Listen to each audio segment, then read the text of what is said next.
ডেনমার্কে যদি পাবলিক বিশ্ববিদ্যালয়ে আবেদন করতে হয় ব্যাচেলরে, সেই ক্ষেত্রে তাকে বাংলাদেশে অবশ্যই 25 শেষ করতে হবে। তিনি কিন্তু আইএলটিএস করে ফেলছে এবং রিকোয়ারমেন্টও মিট করে ফেলছে। তিনি অ্যাপ্লিকেশন করতে গিয়ে এই তথ্যটি জানতে পারছে। সুতরাং এই ভিডিওর মাধ্যমে আমি এই বার্তা দিতে চাচ্ছি, যারা বিদেশ যাওয়ার প্ল্যান করছেন তারা আইএলটিএস এ ভর্তি হওয়ার আগে আপনি আপনার যে প্রোফাইলটি আছে সেটিকে আগে অ্যাসেসমেন্ট করেন, এরপরে আপনি আইএলটিএস এ ভর্তি হন। তা না হলে কিন্তু আপনার স্বপ্ন নষ্ট হবে, টাকা নষ্ট হবে এবং স্বপ্ন ধূলিসাৎ হবে। উচ্চ শিক্ষা গ্রহণের ক্ষেত্রে আইএলটিএস এর একটি রেজাল্ট কি আপনার জন্য যথেষ্ট কিনা? দুই একজন ব্যক্তি এটিকে মনে করে থাকে যে কারো যদি আইএলটিএস এর স্কোর থাকে, সেই স্কোরটি দিয়েই তিনি দেশের বাইরে যাইতে পারবেন। বিষয়টি কি সেরকম?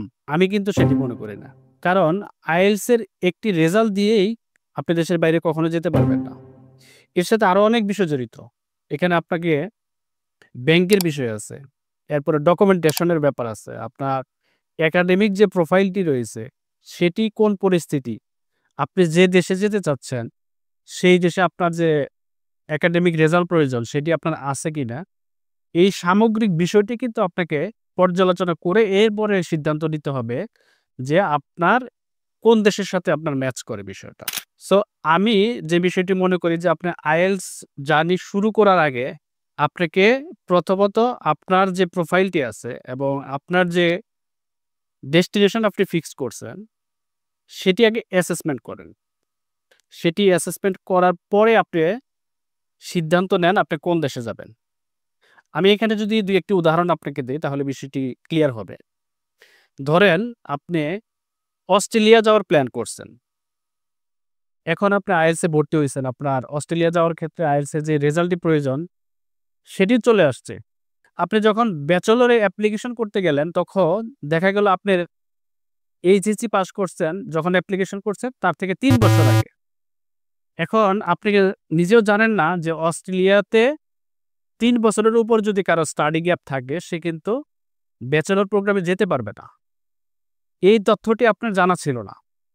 যখন অ্যাপ্লিকেশন করতে গেছেন তখন আপনি বুঝতে পারলেন যে আপনার এই স্টাডি গ্যাপের কারণে হচ্ছে না। তখন কিন্তু আপনার স্বপ্নটি ধূলিসাৎ হয়ে যাচ্ছে পরক্ষণে।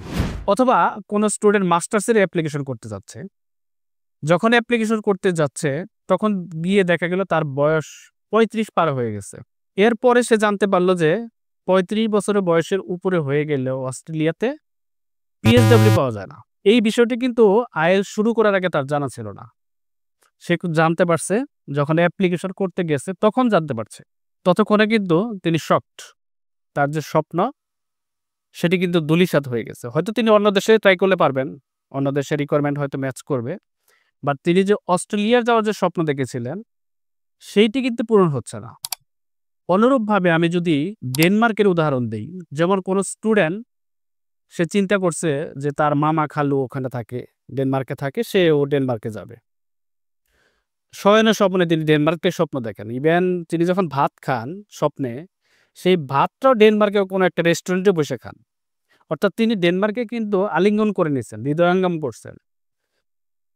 কিন্তু যখন তিনি ব্যাচেলরে অ্যাপ্লিকেশন করতে গেলেন তখন দেখা গেল যে তিনি ১৩ গ্রেড কমপ্লিট করেন। অর্থাৎ বাংলাদেশে তিনি 25 ক্রেডিট বা ১ বছর অনার্স শেষ না করে তিনি অ্যাপ্লিকেশন করতে যাচ্ছেন। কারণ তার কাছে এই তথ্যটি নেই যে ডেনমার্কে যদি পাবলিক বিশ্ববিদ্যালয়ে আবেদন করতে হয় ব্যাচেলরে, সেই ক্ষেত্রে তাকে বাংলাদেশে অবশ্যই 25 ক্রেডিট শেষ করতে হবে। এই তথ্যটি তার কাছে না জানার কারণে তিনি কিন্তু আইএলটিএস করে ফেলছে এবং রিকোয়ারমেন্টও মিট করে ফেলছে। তিনি অ্যাপ্লিকেশন করতে গিয়ে এই তথ্যটি জানতে পারছেন। সুতরাং এই ভিডিওর মাধ্যমে আমি এই বার্তা দিতে চাচ্ছি, যারা বিদেশ যাওয়ার প্ল্যান করছেন তারা আইএলটিএস এ ভর্তি হওয়ার আগে আপনি আপনার যে প্রোফাইলটি আছে সেটিকে আগে অ্যাসেসমেন্ট করেন। আপনি নিজে একটু রিসার্চ করেন, নিজে না পারলে কোনো এক্সপার্টের হেল্প নিয়ে আপনার প্রোফাইলটিকে অ্যাসেসমেন্ট করে এরপরে আপনি আইএলটিএস এ ভর্তি হন। তা না হলে কিন্তু আপনার স্বপ্ন নষ্ট হবে, তা না হলে কিন্তু আপনার টাকা নষ্ট হবে এবং স্বপ্ন ধূলিসাৎ হবে।